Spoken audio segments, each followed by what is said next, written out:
Have you ever noticed how, in the world of sports, some decisions seem more political than strategic? Well, the latest news in rugby might shake the very foundation of the game as we know it. A potential merger between the United Rugby Championship and the Premiership is on the horizon, but guess who's being left out? Yes, we're talking about South Africa and Italy. According to reports, the South African teams, which recently brought fresh energy to the URC with record-breaking viewership and attendance, are being excluded from this potential new league called the British and Irish League. The reason?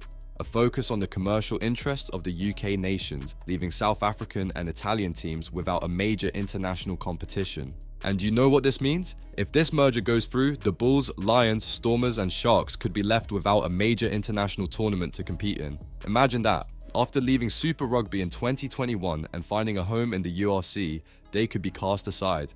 A return to Super Rugby? Unlikely. Perhaps an attempt to revive the Currie Cup with more games throughout the year? Who knows? But the truth is, they'd be left without heavyweight international rivals unless they bring in teams from Japan or Argentina. And what about Italy? Italian clubs like Zebre and Benetton would also be in limbo. Their most likely option would be to explore competitions in the French scene, but would that really meet expectations?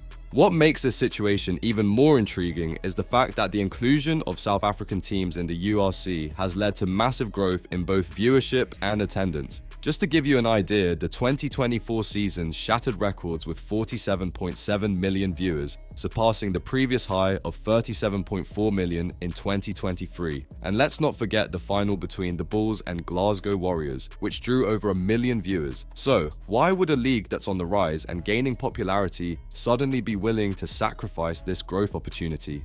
The answer is money. Of course, it always is. The Premiership clubs are only interested in this merger if there's a guarantee of a significant increase in revenues. And here's where the controversy comes in. Will South African rugby be pushed back to the sidelines after fighting so hard to stay competitive on the global stage? Is excluding the teams that helped raise the level of the competition really a smart move? Now I ask you, do you think this merger is a blow to South Africa and Italy?